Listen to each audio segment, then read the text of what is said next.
One of the bigger problems here is almost 80% of the guns that shouldn't be out there, aside from gun shows, come from these, illegal dealers. The problem is that not illegal dealers, bad dealers, right? I think you had Bullseye down in Tacoma and a number of deals. Most dealers are good. Gun dealers are good. Let me finish. But the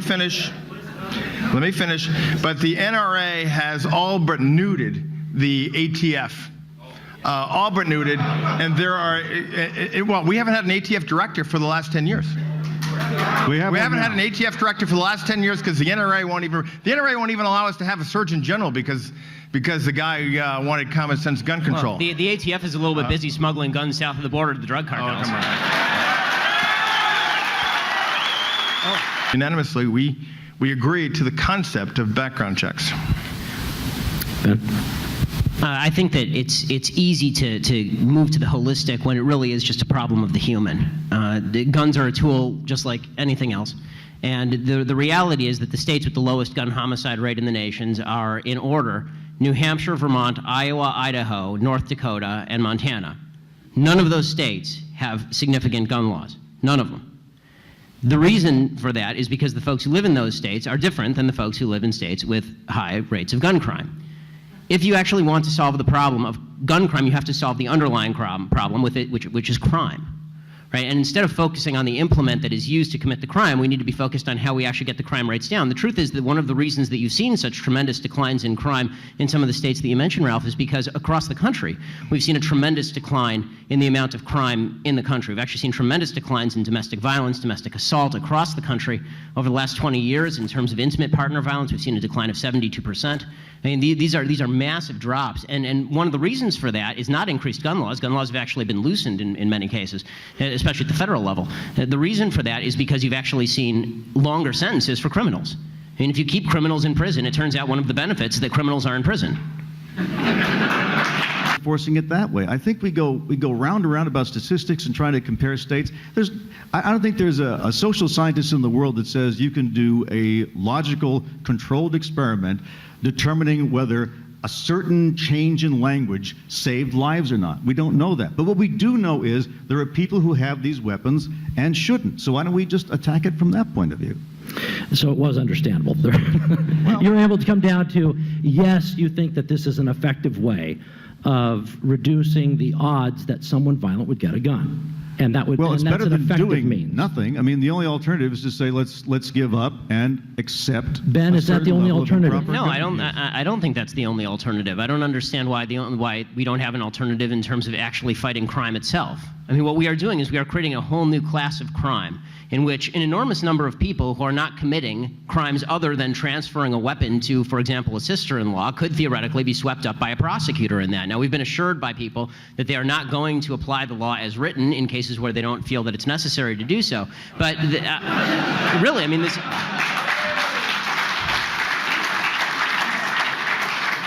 this initiative is vague. It is poorly defined. The definitions are poor. There are many holes in it. And the best that the state seems to be doing with I-94 is, well, trust us, we'll enforce it right.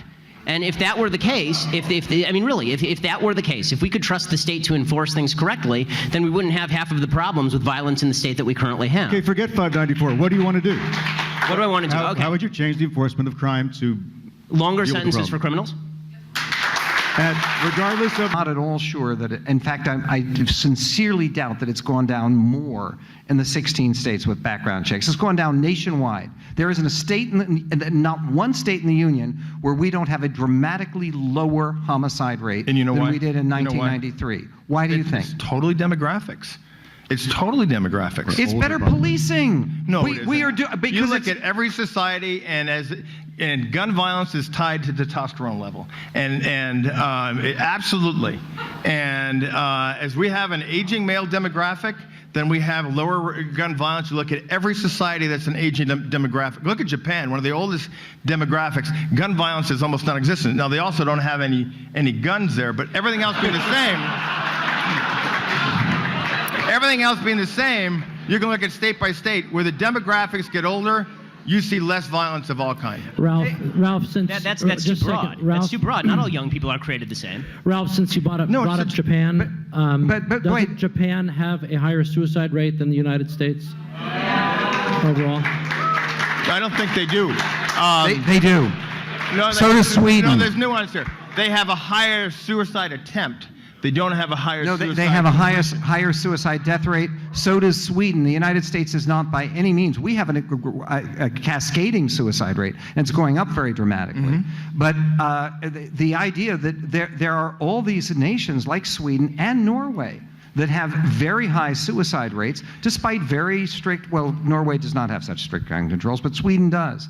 And the point is that it seems to me that at the very heart of this, and what bothers me about this whole debate, and I had confided to folks before it, I find these debates frustrating sometimes, because there seems to be, and you'll pardon me, a naive faith that you can fix stuff materially. In other words, with crime, it's not the people. Those are flesh and blood, human souls. It's the thing, it's the gun. A gun is neither good or bad. A gun in the hands of somebody defending his family is a positive good. A gun in the hand of somebody attacking that family is evil. But it's not the thing itself, it's the way it's used, it's the hands it falls into, and we ought to concentrate on people, not things. This is for youth who are caught with underage youth to have guns to be penalized and keep guns away from them, and we couldn't get that passed. I mean, that's political dysfunction that is really at the heart of this to a large degree. Well, I mean, I agree there's political dysfunction. What I don't understand is why gun control is always the #1 agenda item. I mean, everyone on this stage basically agrees on mental health. I think everybody on the stage basically agrees on more penalties for people who commit serious crimes. Why is it that these things are secondary, but when it comes to gun confiscation or gun transfer or regulation thereof, which I think we all have to admit is at the margins. Okay, the evidence shows this is the best case for background checks shows that the evidence is mixed. Okay. That is the best case for background checks. Why are we messing around at the margins when the heart of the issue is really all these other issues that we're talking about? We agree on that. But here's why I wish it was #1 on the agenda, but I wish it was in a pragmatic way. But here's the issue. More people now die from gun violence in the state than die from car accidents. And there are 80% of that suicide. But suicide matters.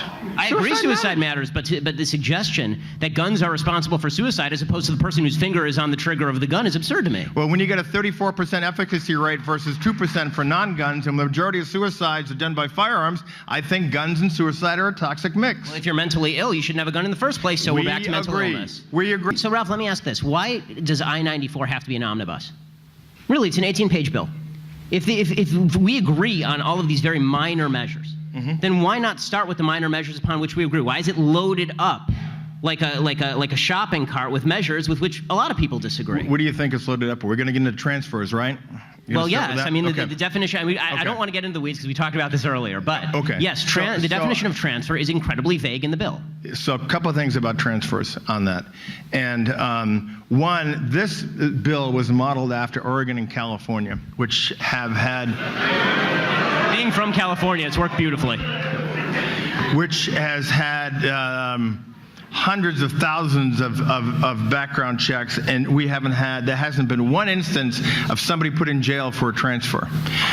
Secondly, the key thing on a transfer is that you have to knowingly circumvent the law. In other words, you have to be a black market dealer, or otherwise you're not going to be criminalized for it. That transfer issue is put in there to affect this individual at gun show. So gun shows are private sales. You can sell a couple of guns, but you had black market dealers that were selling 50 AK-47s a session against the law. Those people should have been, by definition, federally licensed firearm dealers. So it's designed at some point to prevent the bad guys from doing it. It's not a gotcha. Nobody wants gotcha for the average everyday citizen put in jail, and it will not happen that way because we have precedent in California and Oregon. Well, it should be, okay, let me tell you a little bit about the precedent in California California for a second. In California, there are 30,000 mentally ill people who have guns. They have a grand total of 33 people, really, in the state of California who are tasked with taking these 30,000 guns away from these 30,000 mentally ill people. Okay, we're creating a system that is either not going to be enforced or it's going to be over-enforced. This idea, if we can just trust the government, then why aren't we just trusting the government to do the right thing now? I don't understand why a piece of legislation makes them better at what they do. I mean, the government is not very good at what they're doing now. Why does new wording make them not suck? Because part of the reason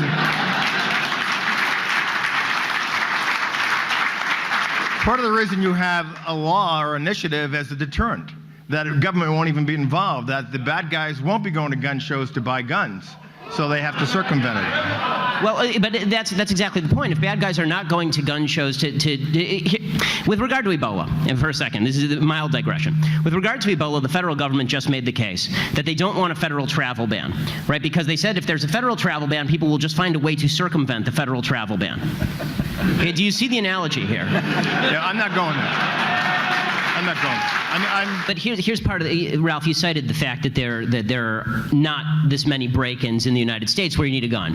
One of the reasons is because everybody owns a gun in the United States. If you look at the number of hot break-ins, for example, in the United States versus Britain, half of the break-ins in Great Britain, where there's pretty much zero gun ownership, the rate of robbery when somebody is at home is 50%. 50% of the break-ins occur when somebody is at home because they know they're not going to encounter somebody with a gun. The rate in the United States is 10%. That's because you may open the door and there may be something you don't like on the other side of it. Just because this is interesting more than anything else, out of intellectual curiosity, is everybody basically willing to concede that the American government at no point at any time in the future will ever start encroaching on the rights of Americans? Is that the idea here?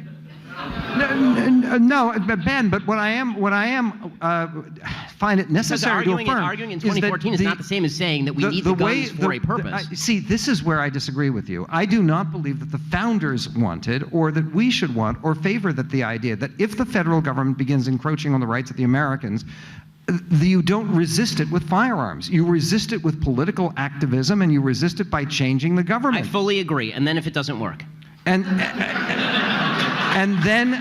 then if it doesn't work, basically we're screwed. We're all screwed. Yeah.